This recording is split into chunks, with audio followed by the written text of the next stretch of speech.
മോനെ, ഞാൻ ഇനി അധികകാലം ഉണ്ടാവില്ല. ഞാൻ മരിച്ചാൽ എന്റെ ശരീരം കുളിപ്പിച്ചു കഴിഞ്ഞ് ഖബറിലേക്ക് എടുക്കാനായി വെള്ളത്തുണിയിൽ പൊതിയുന്നതിനു മുമ്പ് എന്റെ കാലിൽ എന്റെ ഒരു പഴയ സോക്സ് ധരിപ്പിക്കണം. ഇതെന്റെ ഒസ്യത്താണ്. അധികം താമസിയാതെ വൃദ്ധൻ മരണമടഞ്ഞു. മരണാനന്തര ചടങ്ങുകളിൽ ബന്ധുക്കളും മിത്രങ്ങളും നാട്ടുപ്രമാണികളും എല്ലാം പങ്കെടുത്തു.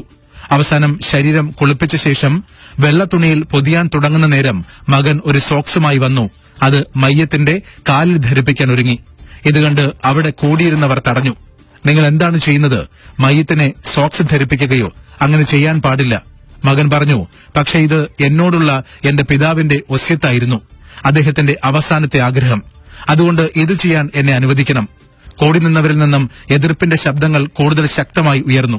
എന്തു വിഡിത്തമാണ് നിങ്ങൾ പറയുന്നത്? എത്ര വലിയ ആളാണെങ്കിലും ഇങ്ങനെ ഒരു കാര്യം സാധ്യമല്ല. ഒസ്യത്തോ അവസാനത്തെ ആഗ്രഹമോ എന്തുമാവട്ടെ, മതനിയമങ്ങൾക്ക് എതിരായ ഒരു കാര്യവും ചെയ്യാൻ പാടില്ല. മകൻ പറഞ്ഞു, ഇത് പക്ഷേ ഞാൻ എന്റെ പിതാവിന് വാക്കുകൊടുത്തതാണ്, എനിക്കിത് ചെയ്തേ തീരൂ.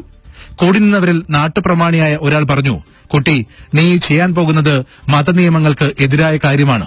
ഇങ്ങനെ ചെയ്താൽ നല്ലൊരു മതവിശ്വാസിയായിരുന്ന നിന്റെ പിതാവിന് മതാചാരപ്രകാരമുള്ള മരണാനന്തര കർമ്മങ്ങൾ സാധ്യമാവില്ല. സംശയമുണ്ടെങ്കിൽ മുഖ്യപുരോഹിതനെ വിളിച്ചു ചോദിക്കുക. അങ്ങനെ മുഫ്തിയും മറ്റു പുരോഹിതന്മാരും എല്ലാം എത്തി. അവരെല്ലാം ഏകസ്വരത്തിൽ പറഞ്ഞു, ഇത് സാധ്യമല്ല, ഇത് മതവിധിക്കെതിരാണ്. ഈ സമയം മരണപ്പെട്ട വൃദ്ധന്റെ ഒരു സുഹൃത്ത് മുന്നോട്ട് വന്നുകൊണ്ട് പറഞ്ഞു, മരണമടഞ്ഞ എന്റെ സുഹൃത്ത് ഒരു നല്ല മതവിശ്വാസിയായിരുന്നു. അദ്ദേഹം ഇങ്ങനെ ഒരു കാര്യം ഒരിക്കലും ആവശ്യപ്പെടുമെന്ന് ഞാൻ വിശ്വസിക്കുന്നില്ല.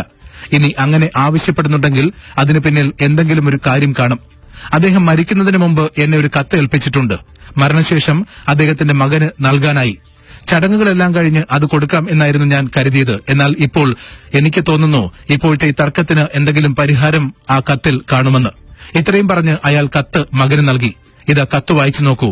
മകൻ വിറയാർന്ന കൈകളോടെ കത്ത് തുറന്നു വായിക്കാൻ തുടങ്ങി. കത്ത് ഇങ്ങനെയായിരുന്നു: മകനെ, എന്റെ എല്ലാ സ്വത്തുക്കളെക്കുറിച്ചുള്ള വിവരങ്ങളും നിനക്കറിയാമല്ലോ. ഇപ്പോൾ ഞാൻ അതെല്ലാം നിനക്കായി തന്നു പോവുകയാണ്. നീ കാണുന്നില്ലേ, എന്റെ ഒരു പഴയ സോക്സ് പോലും കൂടെ കൊണ്ടുപോകാൻ എന്നെ ആരും അനുവദിക്കുന്നില്ല. ഒരു നാൾ നീയും എന്റെ വഴി പിന്തുടർന്ന് വരേണ്ടി വരും. അന്ന് നിനക്കും 3 കഷ്ണം വെള്ള തുണിയല്ലാതെ ഒന്നും കൂടെ കൊണ്ടുവരാൻ കഴിയില്ല. അതുകൊണ്ട് സ്വയം തയ്യാറെടുക്കുക ഇങ്ങനെ ഒരു ദിവസത്തിനായി. ഞാൻ നിനക്കായി വിട്ടിട്ട് പോകുന്ന സ്വത്തുക്കൾ നിന്റെ സ്വന്തം കാര്യങ്ങൾക്കായി മാത്രം ചെലവഴിക്കാതെ ലോക നന്മയ്ക്കായി കൂടെ വിനിയോഗിക്കുക.